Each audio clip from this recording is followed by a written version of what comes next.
Buenos días a todos y todas. Gracias por la invitación a la comparecencia. Pedir disculpas porque no puedo hablar en valenciano, no soy capaz de hablarlo de forma fluida, así que lo haré en castellano. Yo creo que hay una cosa que ha expresado el presidente y que yo creo que sí es relevante para mi intervención, y es explicar un poquito mi situación personal y mi ubicación, ¿no? Porque yo creo que es relevante a los efectos del futuro del mundo rural. Yo creo que en territorios rurales muy despoblados, donde desde luego la revitalización demográfica es necesaria, se está produciendo un hecho, y es que cada vez más hay gente que nos incorporamos o que vamos a vivir al medio rural, que tenemos una cualificación elevada, una formación elevada, y que desarrollamos una multitud de actividades, pero con una opción decidida de vivir en el medio rural. Yo creo que eso es un fenómeno social que me imagino que nadie es ajeno, que todo el mundo conoce, aunque la relevancia de ese fenómeno todavía no la podemos calibrar, porque es poco estudiada, hay pocos datos sobre ella, pero es verdad que es así, ¿no? Es decir, si yo me pongo a pensar en mi comarca, desde hace 10 años que fui a vivir a ella, pues soy capaz de identificar 40, 50 familias en un territorio que tiene una densidad de población de 3 habitantes por kilómetro cuadrado, que han ido a vivir a la zona y donde hay gente que es arquitecta, hay ingenieros, hay economistas.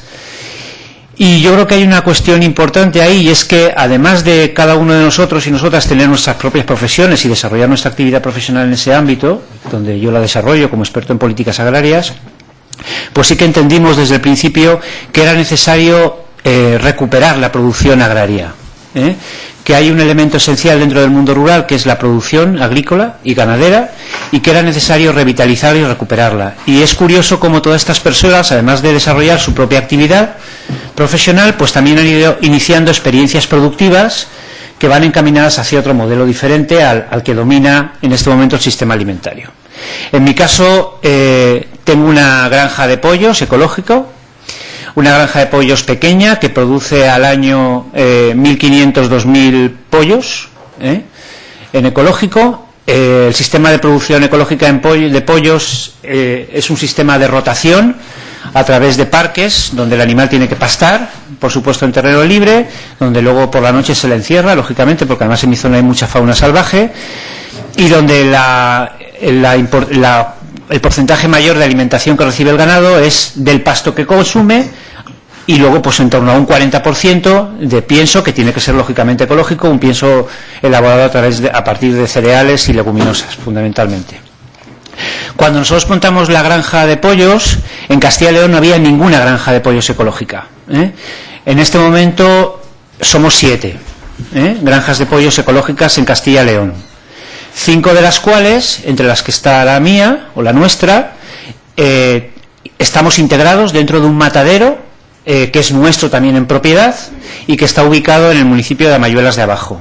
Por lo tanto, desde el principio, la gente que nos embarcamos en esta aventura, que desde luego es una aventura, tuvimos claro que habían determinados elementos fundamentales dentro de la cadena que era necesario controlar, y uno de ellos era el del matadero. Entonces, somos 5 granjas distribuidas en todo el territorio de Castilla y León, somos 7, nosotros somos 5, y entre las 5 granjas además tenemos una sociedad que es propietaria de un matadero pequeño, que solamente abrimos cuando nosotros sacrificamos, y que también ofrecemos a otras familias y productores y granjas pequeñas que quieran matar sus pollos de forma legal, y es una forma de que posibilitarles que matándolos de una forma legal en un matadero sencillo, luego puedan comercializarlo. ¿De acuerdo? Por lo tanto, cubre una función tanto hacia nuestras propias explotaciones, para cubrir esa parte que es crítica en la comercialización, como también nuestro planteamiento era dar un servicio al resto de las familias y pequeñas unidades de producción que veían cómo ese cuello de botella les podía impedir la posibilidad de comercializar su producto de forma directa. ¿De acuerdo? Entonces son 2 sociedades, por una parte es la granja y por otra parte es el matadero. Dicho esto, y cuando preparé un poquito la intervención en relación a esta comparecencia, luego pueden hacerme preguntas relativas a la explotación, pero convenimos en que era mejor o más productivo que me centrara en un análisis más general sobre la viabilidad de los sistemas ganaderos extensivos y proponer y lanzar propuestas que en este momento yo considero que son cruciales para defender el modelo. de la ganadería extensiva. Desde luego yo creo que hay una de las cuestiones que ustedes han debido ya comprobar en las múltiples intervenciones que han tenido, y es que el modelo de la ganadería intensiva, que es el que se ha favorecido en las últimas décadas, pues se viene demostrando claramente como inviable. Las cuentas salen básicamente, como en muchos otros rubros productivos, por las subvenciones y por otras cuestiones que se integran dentro de la contabilidad, pero en sí misma la actividad de la ganadería intensiva cada vez es más inviable. El avance de este modelo de ganadería intensiva ha sido imparable en las últimas décadas, y es verdad que nos encontramos en este momento comunidades autónomas como la valenciana, donde prácticamente ya es inexistente. Es decir, el número de explotaciones ganaderas en extensivo en la Comunidad Valenciana casi se pueden contar con los dedos de dos manos. Por lo tanto, la estrategia en comunidades autónomas como esta debe ser casi la del rescate.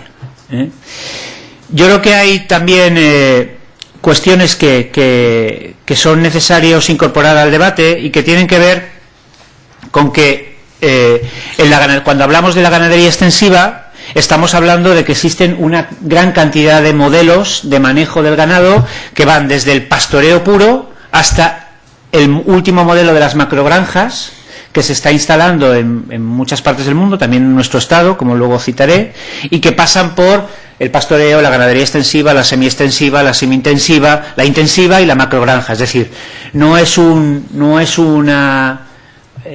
paso directo entre ganadería intensiva y extensiva en este momento, sino que hay muchas situaciones intermedias. También yo creo que es necesario tener claro que existen diferentes modelos de producción ganaderos basados en la orientación productiva, y que cuando hablamos de la viabilidad de la ganadería extensiva referida a leche o a carne tiene criterios y parámetros de evaluación diferentes, y cuando además incorporamos a eso la elaboración de otro tipo de productos o subproductos, pues también la cosa se complica. Se complica básicamente porque la ganadería extensiva es un sistema de producción en el que tú lo que haces es manejar un ganado, que es, por lo tanto, son seres vivos en medio de un entorno natural que responde, y por lo tanto entran muchas variables en juego para que eso finalmente sea extensivo.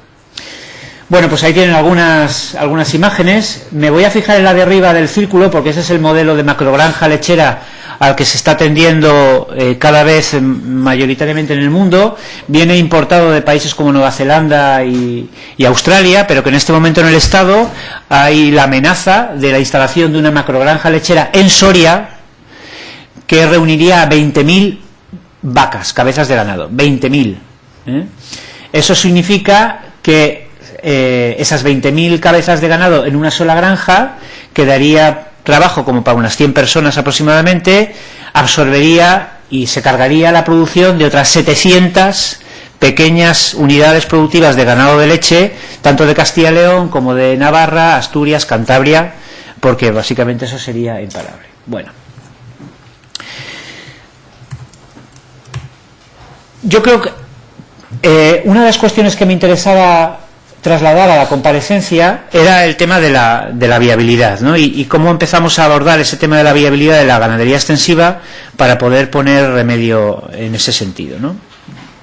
Ahí he volcado los datos de la estructura de costes de lo que es una explotación media de vacuno de leche.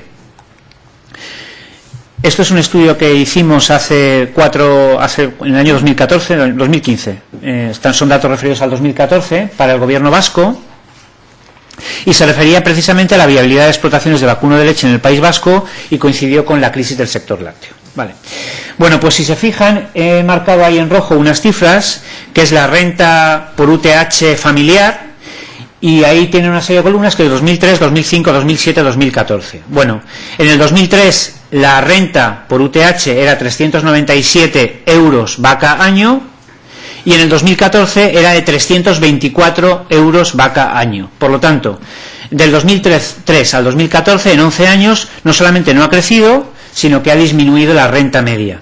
Hubo un pico muy importante en el año 2007, como ven, donde sí que se incrementó casi en un 70% hasta llegar a 603 euros, pero a partir del 2007 la caída ha sido constante, fruto básicamente de la eliminación de las cuotas lácteas, del sistema que había antes de la PAC del sector lechero y de la inviabilidad en este sentido.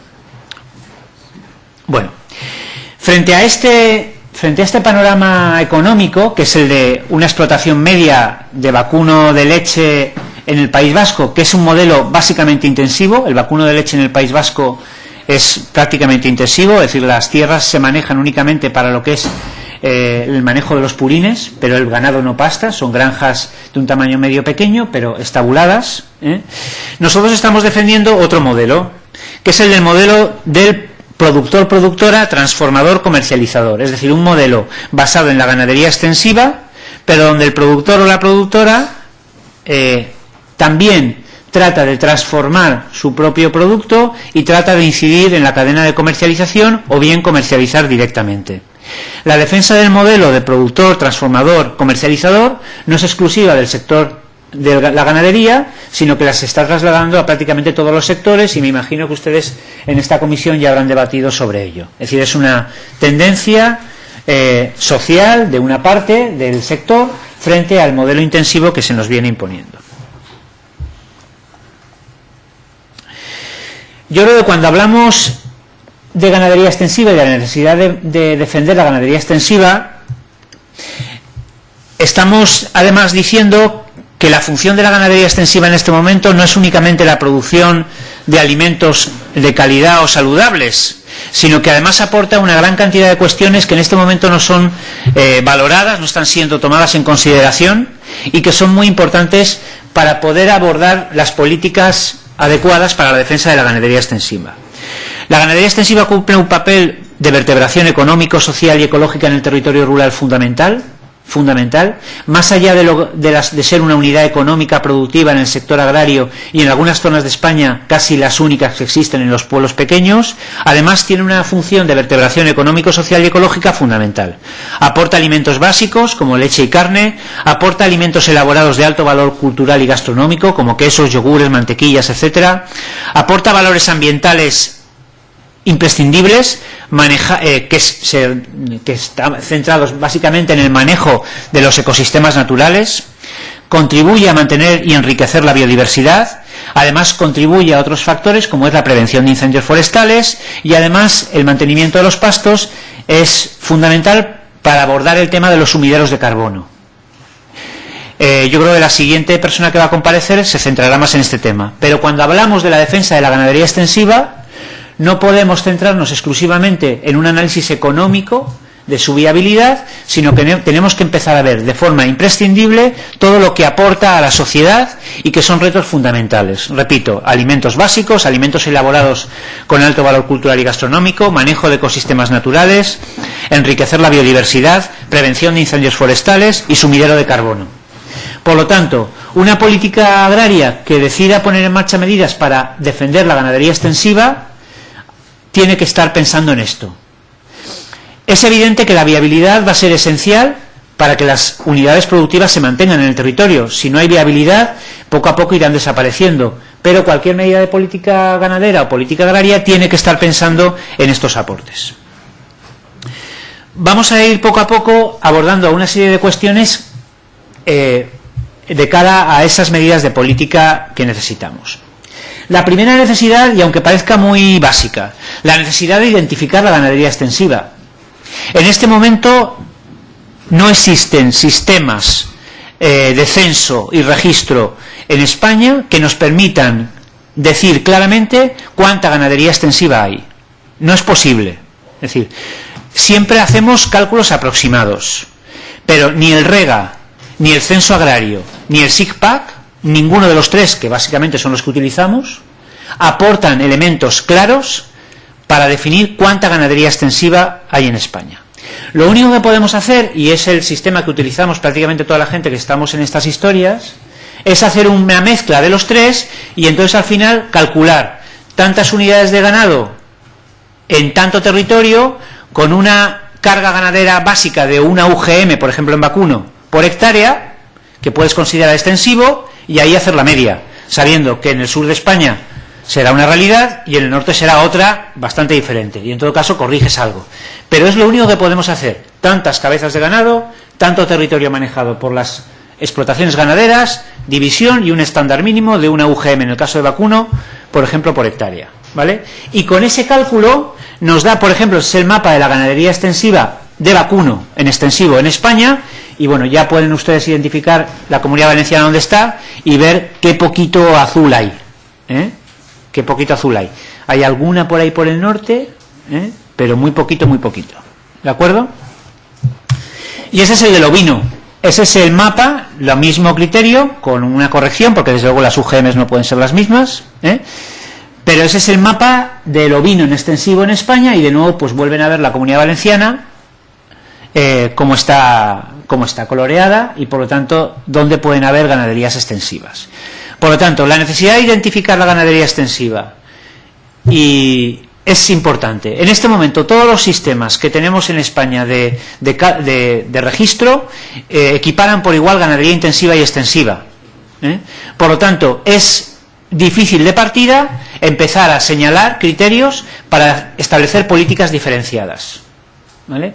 Hay cosas que se podían hacer de forma muy fácil y que dependen de las personas que en el Ministerio elaboran, en el Ministerio o en las comunidades autónomas, las que tengan registros de este tipo, es decir, que son formas de cambiar los registros, los estadillos del censo agrario, del REGA, del SICPAC, es decir, es cambiar cosas y aportar más información, pero que en este momento es básica. Nosotros estamos proponiendo una serie de elementos para valorar y cuantificar, identificar la ganadería extensiva, que son los que recojo ahí. No voy a detenerme en ellos. Si alguien lo quiere preguntar luego despacio, pues se los cuento, pero creo que no tenemos tiempo para ello. Pero sí que estamos proponiendo al Ministerio, en otro trabajo que se hizo, factores para considerar la definición de la ganadería extensiva. Bueno, vamos avanzando, ¿no? El segundo tema. Desde luego, las políticas referidas a la ganadería extensiva tienen que tener en cuenta los factores que he dicho antes, es decir, los aportes de la ganadería extensiva a un conjunto de elementos que son importantes en este momento, pero es evidente, y yo creo que ahí ustedes saben que los agricultores y los ganaderos son gente en general bastante práctica, que es importante la viabilidad económica, ¿de acuerdo? Bueno, pues en el tema de la viabilidad, realmente es que en este momento es complicado, ¿no? Es decir, para mí cuando hablo de viabilidad en el sector agropecuario, siempre estoy hablando de viabilidad social, ecológica y económica. Es decir, la viabilidad en el sector agropecuario debe ser un indicador en el que se construye con elementos que tienen que ver con la viabilidad social, la viabilidad económica y la viabilidad ecológica. Y la mezcla de esos tres parámetros es lo que te define la viabilidad.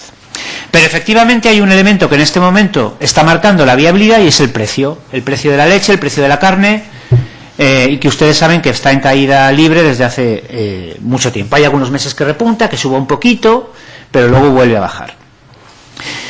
Yo creo que también ahí tenemos que quitarnos a veces telarañas que tenemos en la cabeza, incluso desde ciertos sectores sociales, ¿no? Es decir, esto es una tabla que corresponde al mismo estudio que hicimos para el País Vasco, pero aquí metimos también datos de Navarra para comparar, y que básicamente nosotros nos importaba definir el precio crítico por 1000 litros de leche, es decir, cuál es el precio crítico a partir del cual, si baja, es inviable económicamente, es decir, no salen las cuentas y por lo tanto se está manteniendo por subvenciones o por cultura, o porque se puede mantener porque tiene patrimonio ganadero, pero no porque sea viable la explotación, y cuál es el precio a partir del cual la explotación empieza a ser viable. Bueno, ustedes sabrán que en este momento el precio medio de la leche de vaca está en 0,29 céntimos euro, 0,29, 0,28.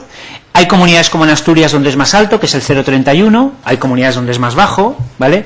El precio de leche en ovino está en 0,87, el de cabra en 0,56, pero cogiendo el de vaca, que es el que nos referíamos aquí. Bueno, es decir, la primera columna se refiere al tipo de ganadería cuyo precio crítico, desde luego, está muy por debajo del precio en este momento de mercado. Por lo tanto, todas las ganaderías que están en esa tipología, en este momento tienen un precio crítico muy por debajo de ese coste, que está en este momento en 268 euros por 1000 litros, es decir, 0,26. Son ganaderías, pues, en positivo. Estas ganaderías serían aquellas cuyo precio crítico está por debajo del precio de mercado y por lo tanto serían viables. Me estaba confundiendo, perdone. Son ganaderías que en general suelen tener entre 80 y 90 vacas, con esas UGMs, con en torno a 42-50 hectáreas de terreno, con unos litros por explotación de ese tipo, con unos litros por vaca de 8.610, que son como 25 litros por vaca al día, más o menos, y esas ganaderías tienen un precio crítico en torno al 0,26 céntimos de euro por litro, que por lo tanto serían viables. Pero a partir de ahí, todas las demás están por debajo del precio de mercado. Una cosa que es importante aquí, por eso la traía a colación, es que cuando hablamos de ganadería extensiva no estamos inmediatamente diciendo que estamos hablando de pequeñas unidades productivas, sino que yo creo que cuando abordamos la viabilidad tenemos que ser conscientes que no se puede vivir con 20 vacas, pero no es necesario tener 300 vacas. En todos los sectores hay medidas de viabilidad que es necesario tener en cuenta desde las políticas públicas. Y a nosotros nos salía en el sector de vacuno de leche en el País Vasco y Navarra que la media estaba en explotaciones de 80 vacas. Que las de 90 ya desde luego superaban ese precio y por lo tanto no eran viables, las de 100 mucho menos, fíjense, 366 euros por 1.000 litros, pero desde luego las de 63 y las de 45 vacas tampoco llegaban. Por lo tanto, sí que es necesario abordar este tema de la viabilidad con cierto realismo y pragmatismo. Es decir, una ganadería de ovino de carne de 500 ovejas es viable. De 100, pues no lo sé. Depende. ¿De acuerdo? Entonces yo creo que en estas cosas hay que ser también realista. O por lo menos yo quiero ser realista. Les voy a aportar ahí algunas otras gráficas que nos salían, y estas combinando datos de Castilla y León, de Navarra y de País Vasco. Bueno, sin embargo, lo que sí que veíamos es que la viabilidad de las explotaciones en intensivo, semi-intensivo o extensivo, desde luego cambiaban mucho. La primera columna son las explotaciones de intensivo sin transformación, la segunda columna son las de extensivo sin transformación, y la tercera las de extensivo, donde además el ganadero transformaba en algo su propio producto. Y entonces ven la relación litros-UTA, unidad de trabajo agrario, unidad de trabajo hombre, depende de cómo lo quieran catalogar, y veían cómo en las ganaderías intensivas sin transformación, la cantidad de litros que se necesitan para alcanzar una UTA, desde luego era muy superior a las ganaderías en las que estamos hablando de extensivo con transformación. ¿Por qué? Porque el valor que aporta a la renta agraria la transformación y la comercialización, desde luego suple con mucho el precio de mercado del producto directamente extraído, ¿no?, de la leche. ¿De acuerdo? Yo creo que es muy gráfica la columna.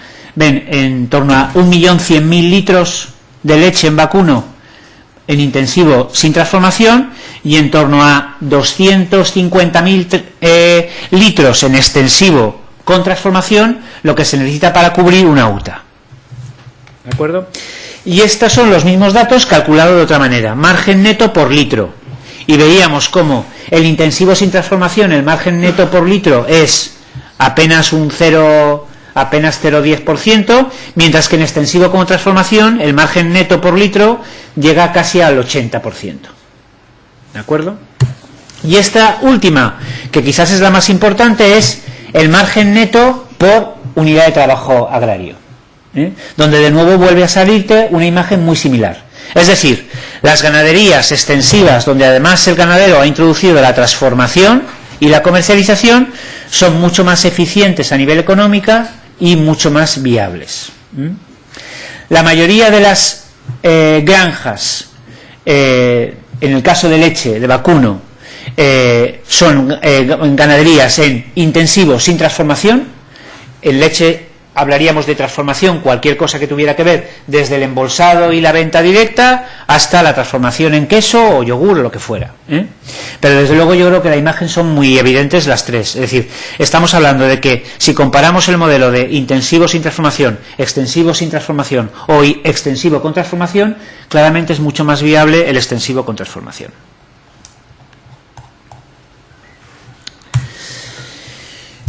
Sin ánimo de aburrir con datos, pero es verdad que me hicieron hincapié en que quizás era interesante en este momento de la comisión aportar algunos de ellos para arrojar más elementos al debate que ustedes están teniendo, pues también tenemos varios estudios que hemos realizado comparando explotaciones directamente.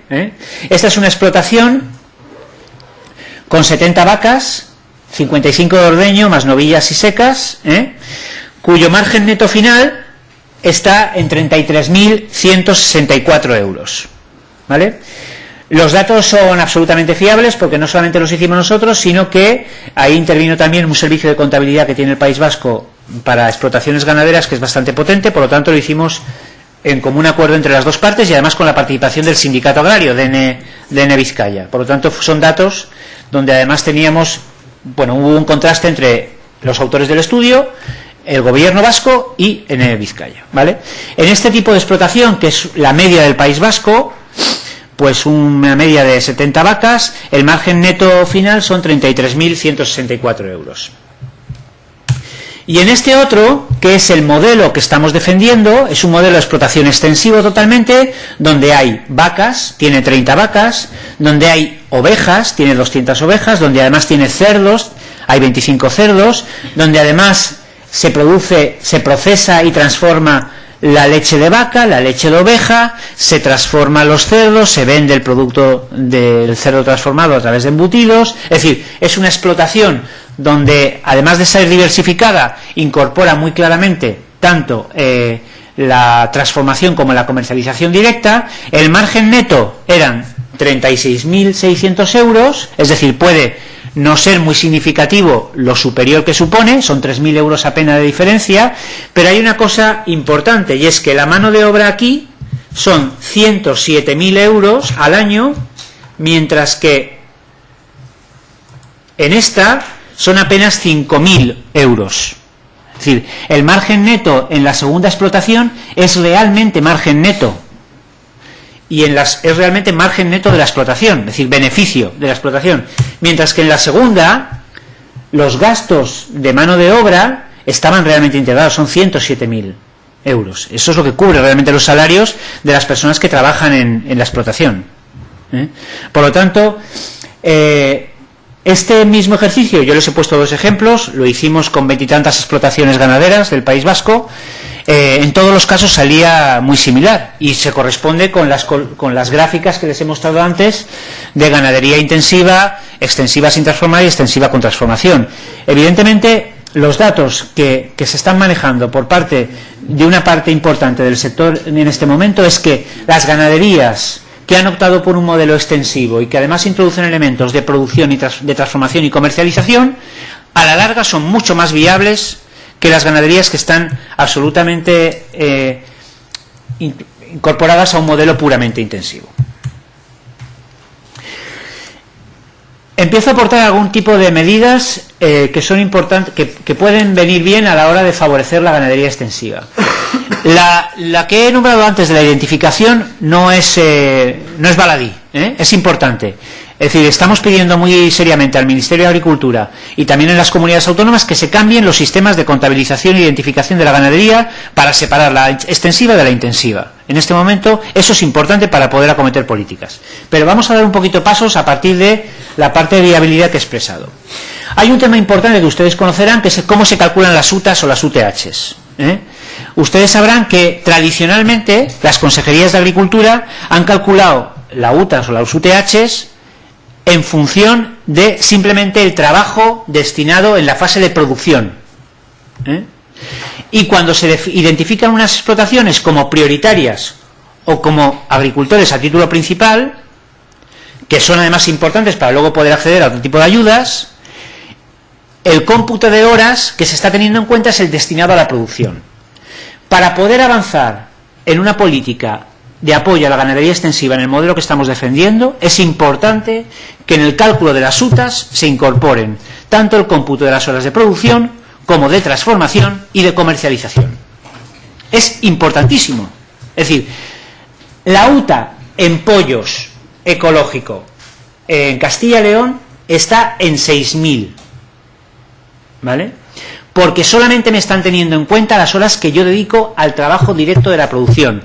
no me están teniendo en cuenta las horas que dedico a la transformación, es decir, a llevar al matadero, sacrificar, partir y embolsar, y las que dedico a la comercialización, porque la comercialización es directa nuestra. Yo no tengo margen de intermediarios. Y sin embargo no me lo están teniendo en cuenta en el cálculo de mi UTA, por lo tanto yo no soy explotación prioritaria para Castilla y León. Hay algunas comunidades autónomas, como País Vasco y Navarra, que han avanzado para incorporar en el cálculo de las UTAs la parte de transformación, pero desde luego no la de comercialización, Ni País Vasco ni Navarra incorporan en el cálculo de las horas de UTA la comercialización. Yo no sé cómo está la Comunidad Valenciana, no tengo ese dato, pero ese es un elemento importante que tanto las organizaciones agrarias como la gente que estamos apoyando a las organizaciones agrarias estamos reivindicando. Eso lleva tiempo, eso lleva un trabajo intenso de ver en cada sector productivo cómo se hace. Vale.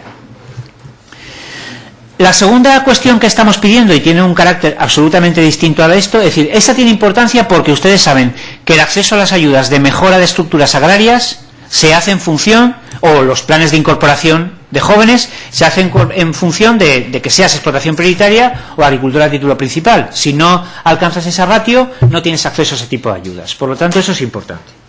La segunda que estamos pidiendo es que se contemple y se desarrolle dentro de los planes de seguros agrarios combinados como contingencia la referida a la volatilidad de los precios, y que cuando el precio caiga por debajo de los costes de producción que se establezcan cada año por parte del Ministerio o por parte de las comunidades autónomas, que esa contingencia se incorpore dentro de los planes de seguros. Eso ustedes saben que lo está pidiendo ya algunos partidos políticos también. Es decir, yo sé que Ciudadanos, por ejemplo, lo está pidiendo en el Congreso de los Diputados, en la Junta de Andalucía lo ha planteado, Es decir, y yo me imagino que otros partidos también, Es importante que en los planes de seguros combinados se introduzca como contingencia en este momento la volatilidad de los precios. ¿De acuerdo? Y luego el tercer elemento básico es que, que de una vez por todas en las convocatorias de subvención se prime con mayor apoyo a los proyectos de incorporación o mejora que introduzcan elementos de transformación y comercialización en el sector de la ganadería, en todos los sectores también, pero en el de la ganadería sobre todo. ¿De acuerdo? Vamos al segundo tema. ¿Cuánto tiempo me queda?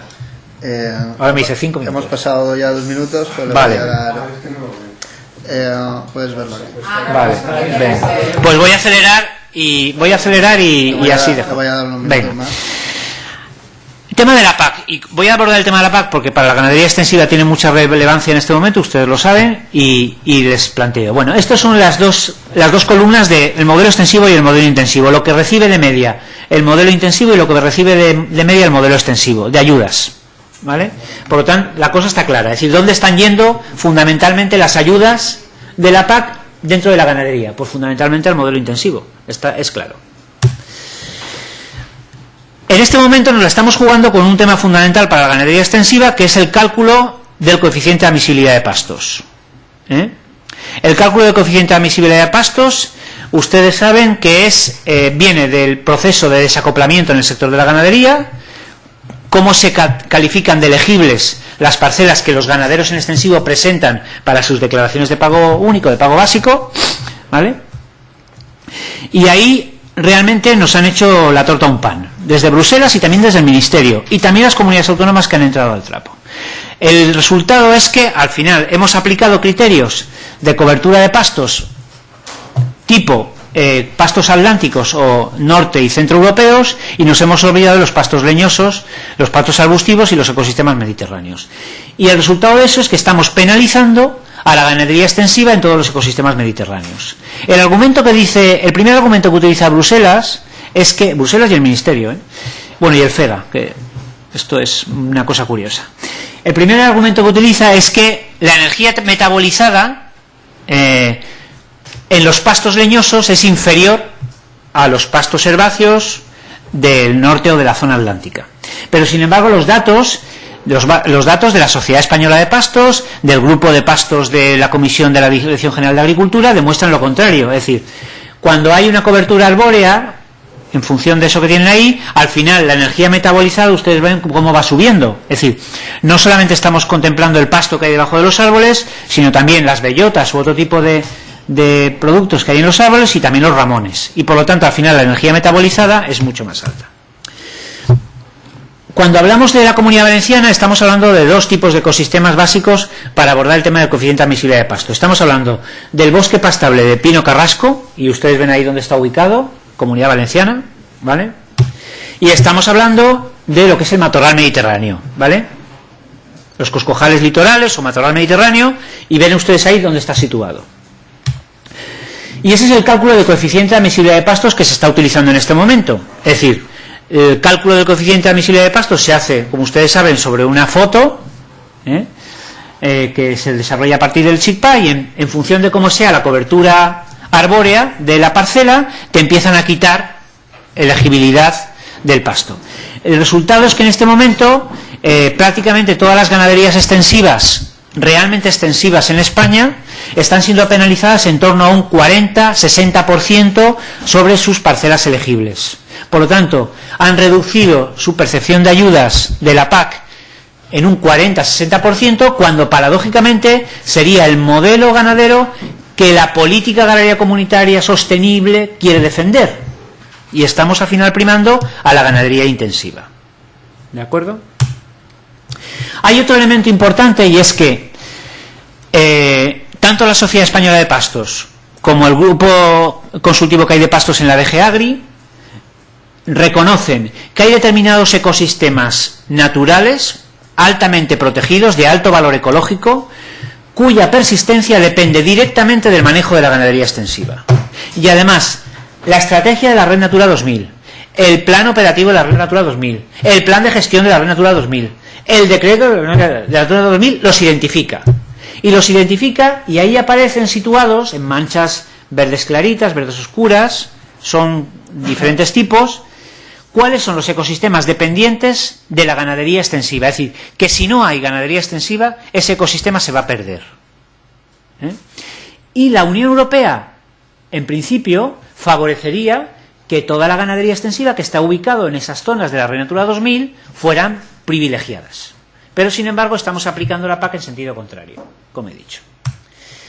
Termino con las propuestas y aquí cierro. Tendría más cosas para hablar, pero lo dejo para el turno de preguntas. ¿Qué estamos proponiendo para el tema de cambiar la propuesta de aplicación del coeficiente de admisibilidad de pastos? Primero, cambiar el sistema de clasificación. En España se nos ha impuesto un sistema de clasificación derivado de un fraude que hubo en el periodo anterior. ¿De acuerdo? Y entonces, tanto el FEGA como el Ministerio han tirado por la calle en medio y han ido a lo seguro, que es la ortofoto. ¿De acuerdo? Cuando hay otros países, como Francia, por ejemplo, que ha desarrollado sistemas específicos donde es el ganadero quien elabora su propio coeficiente de admisibilidad de pastos, y luego hay un técnico de la administración, lógicamente, porque todos conocemos también el sector, hay un técnico de la administración que luego comprueba y verifica que eso que ha elaborado el ganadero es cierto. El Ministerio de Agricultura francés ha elaborado una guía muy sencilla, con una serie de tablitas, donde el ganadero identifica las parcelas, ubica la cobertura vegetal, ubica el pasto, y eso es lo que presenta para su declaración de PAC. Y eso es lo que estamos pidiendo, que lo mismo que ha hecho Francia y que está planteando Italia, lo hagamos nosotros, ¿vale? Para primar a la ganadería extensiva. Ya digo, es un 40-60% de subvención. Hay otro elemento que podía haber utilizado el gobierno, y es impulsar como práctica local establecida, que eso lo permiten los reglamentos comunitarios, a cualquier ganadería que está ubicada dentro de las zonas identificadas por la Directiva Hábitat y dentro de la Red Natura 2000. Es decir, el gobierno podía haber dicho, el gobierno o la comunidad autónoma, aquí las comunidades autónomas tienen mucho que hacer. El gobierno o la comunidad autónoma puede decir, declaramos práctica local establecida toda la ganadería que se ubique en estos sistemas de manejo que están identificados en el anexo 1 de la Directiva Hábitat y que están reconocidos por la Red Natura 2000. Punto. A partir de ahí, da igual lo que declare el ganadero y da igual lo que declare el coeficiente, porque eso es esencial para el mantenimiento de ese ecosistema. Y ese sistema de la práctica local establecida es el que te da el reglamento comunitario para aprobarlo. Pero como siempre, ya sabemos cómo en España ha aplicado la PAC históricamente, pues esto es otra de las cosas que aplica mal. Hay otra posibilidad que además tiene también nuestras administraciones públicas, nuestros gobiernos, que es extender el bonus de ESA, que sí que existe, a otros sistemas silvopastoriles dentro de la Red Natura 2000. Es un bono en la dehesa, en todo lo que es dehesa pura, de Extremadura, Castilla y León, etcétera, del oeste de Castilla y León, se aplica un bonus de ESA. Y entendemos que es un sistema específico, frágil y que hay que proteger, y además de lo que ya reciben de PAC, lo primamos con un bono, ¿vale? Por lo tanto, la ganadería extensiva en esas zonas recibe un plus. Pues ese bonus de ESA, los reglamentos comunitarios y el reglamento de aplicación lo permite extender a otras zonas, otros sistemas silvopastoriles. En concretamente, nosotros lo que estamos diciendo es únicamente a los de la Red Natura 2000. No vamos a ser más ambiciosos. A los de la Red Natura 2000. Para algo tiene que servir la Red Natura 2000, ¿no? Para algo tiene que servir. Vale.